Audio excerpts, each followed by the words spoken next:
When you start realizing where you place your attention is where you place your energy, and the stronger the emotion you feel when you get angry, the more you're going to pay attention to that person. You're giving your power to that person. You're giving your life force to that person because that's where your attention is.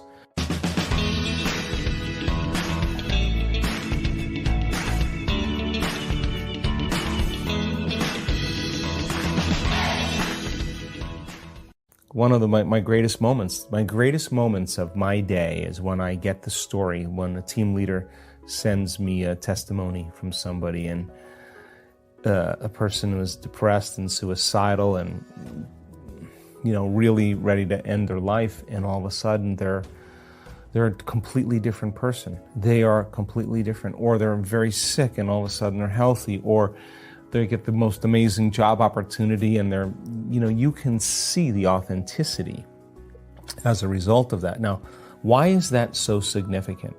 Not only is it significant for the people who are watching and observing it, but that person now, the feeling of that experience causes them to understand that the very feeling of their experience that they're having from a real life event, the emotion, the end product of that experience, that is an unbelievable humility and joy and gratitude and love for life and love for people.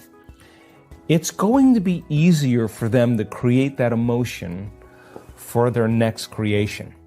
And all of a sudden, the next creation is going to create even a greater emotion, even more love. And then here we go. They're going to be able to create even better because they're able to live in that emotional state a little bit longer. So we see then that people all of a sudden, as they begin to make these very significant changes, the side effect of all those changes is that they want less. Why? Because imagine there's so much coherence in your brain, so much wholeness in your brain, so much coherence in your heart, so much wholeness in your heart. You feel so whole that you no longer want anything, because how could you want when you're whole? You only want when you're in lack. And now when you're creating from wholeness instead of separation or duality, wow, the effect of that is that you only want to contribute to the world now. You only want to make a difference. You feel like your needs are met. You feel like there's not a whole lot of things that you want, that you feel so amazing. The only thing you want to do is give. You want to contribute. You want to make a difference. Now, we're back to the consciousness of how human beings are when they're a living organism, a species that are evolving as one organism, that is educated, that's informed, that's healing one another, that's shining for one another so others could shine, not to outshine them, but to show them how to shine. Now, all of a sudden, you have something very collaborative, something very unique happening, and that's my hope. Well, think about this. That's absolutely the right answer. Imagine understanding the science of creation. Now, as I said, it takes a lot of practice, takes a lot of information. We don't go for the whole enchilada. We teach people methodically, step by step, on how to build. On every day, they build a little bit more, they build a little bit more, they get a little bit better. Imagine that you do that to such a degree that you understand how to do it all the time. Now, you're not going to sit down to do the work and be like, oh God, I got to go create now. You're going to be pretty inspired to create. You're going to enjoy it. It's going to be something that you look forward to. And that's kind of the thing that I'm proud of when it comes to our community, because we're doers. And people do the work every day because they want the magic to be sustained. They want it to continue. And so it's no longer an obligation. It's no longer a need to do it to please God, to do the right thing, to be good, whatever people do it for. This is because they want to keep that kind of crazy world happening. And if you're in the belief system unconsciously that you're a body local in space and time and three-dimensional reality, and you're trying to reach your goals and create your vision and do all this stuff, and you're a body, matter trying to change matter, then You have to drag your body through space every single day to get what you want, back and forth to work, whatever. And it's going to take you time to finally get your goals. That may take you a couple years. Well, that's because you have to think that I have to move my body to go get what I want. So then I got to compete. I got to force. I got to fight for it. I got to control it. I got to manipulate. I got to figure it out. Well, that's what you do with the limited resources when you're a body, local in space and time, trying to create something else local in space and time. Well, if you're matter, trying to create matter, then you got to do stuff to make it happen. You know, get the skills, get the all the different things. Well, now you got to lay down that very thing you used your whole life to get what you want and relearn another way to do it. So then when you start realizing where you place your attention is where you place your energy, and the stronger the emotion you feel when you get angry, the more you're going to pay attention to that person. You're giving your power to that person. You're giving your life force to that person because that's where your attention is. Well, when you learn how to lower the volume to that emotion, you take your attention off that person. You begin to break your energetic bond with that person. You call energy back to you. Now you have energy to heal. You're building your own electromagnetic field. Now, when you understand the science of creation and you understand it happens in the generous present moment, and you're practicing every single day on how to be present, you're not going to start creating until you know that you're beyond yourself and you're creating in the present moment. You know when you're there and when you're not. And you're creating by changing your energy. And you understand when there's a vibrational match between your energy and some potential in the quantum field, you no longer have to go anywhere to get it. You are the magnet. You're drawing the experience. You're collapsing time and space, or experiences are coming to you. You understand the science behind that. I guarantee you that you won't be rushing and competing to get anywhere. Everybody else will be rushing and competing. You'll be doing just the opposite. You'll just be in the present moment, changing your energy, understanding that there's a better way to do it. Now, this is where it gets exciting. Things will come to me. Yeah, and all of a sudden you start figuring that out. So in traffic, you have two options. You can get frustrated or impatient, or you could be like, well, it was a good time to tune into my future. I'm going to do it with my eyes open. I'm going to fall in love with my future. I'm going to open my heart. And the side effect of that is starting to see those changes. Every day you're drawing a little closer. Now here's the cool part. We hear stories like this. We have coherence healing groups. You know, we have people that understand that if you can begin to change the patterns in the field, you can change matter. It's not matter that emits the field. It's the field that creates matter. If you change the field, you change matter. You don't change the tumor, you change the pattern in the field, and the hologram of the tumor changes. So we go an extensive understanding on this. And now we're doing these coherence healings, and we're seeing people have instantaneous changes in their health. I mean, instantaneous. And so now this group of people say, well, God, if I'm truly in the quantum field, there's no separation.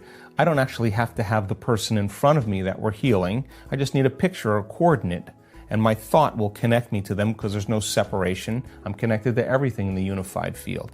The unified field, the invisible field of energy that connects everything material. If I get there, then I don't need to be in the presence of that person. So we have hundreds of people doing these coherence groups, these co-heal groups. And here's a lady that they do them at breakfast and lunch. They call them the Hallelujah Amens.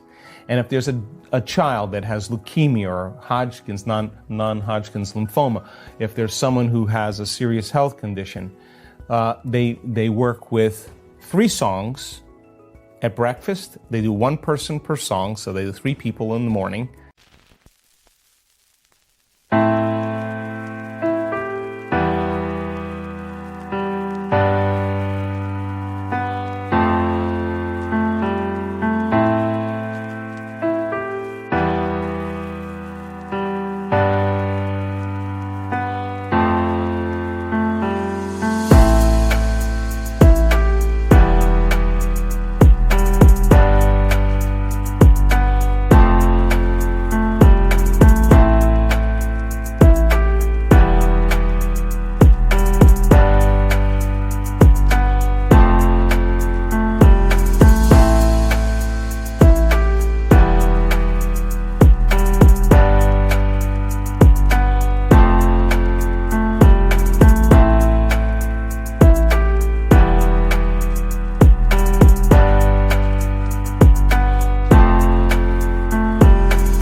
then the three people at lunch. Well, lady's driving down the road, and she realizes it's time for the co-heal session. She pulls over on the side of the road in a neighborhood.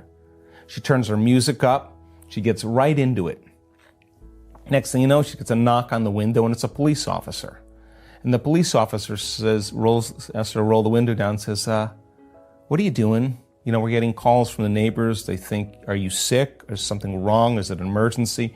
And more importantly, they're wondering, there's children around here, if you're safe.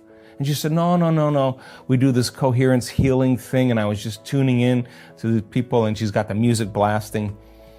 And he leans over to look into the car, and when he leans over, he jumps back. And he looks at her, and he said, what just happened? She said, what do you mean? He said, the pain in my back just went away. I don't have, he goes, I was in a lot of pain. I don't have any pain at all. And she said, oh, you were healed into wholeness with love. And she gave him the wink and rolled the window up and took off. Now that's the side effect of what could happen in a change of energy. He had direct experience of it. She did nothing. He just entered a coherent field. So you start seeing these unusual things happening. Yeah. They're becoming the new normal and having an effect. Like, that's how powerful you are. That's how powerful that lady is. She can't wipe the smile off her face, and the police officer's walking around going, oh, you're not going to believe this.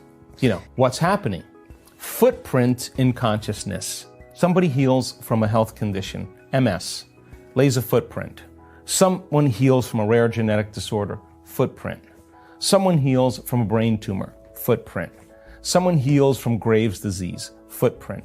Someone heals from Hashimoto's syndrome, footprint. Now you have these footprints in consciousness that are literally patterns in the field that are more readily available that people can access. At the same time, you have that three-dimensional experience of the evidence sitting right in front of you. You see it right in front of you. That person's scans show that they're completely better. Now you have evidence in three-dimensional reality. You have evidence in the field. There's a footprint there people can step into. Now, what happens is it becomes that collective 4-minute mile thing. Like, we're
broken through the 4-minute mile. Now everybody's starting to do it. There's a change in consciousness.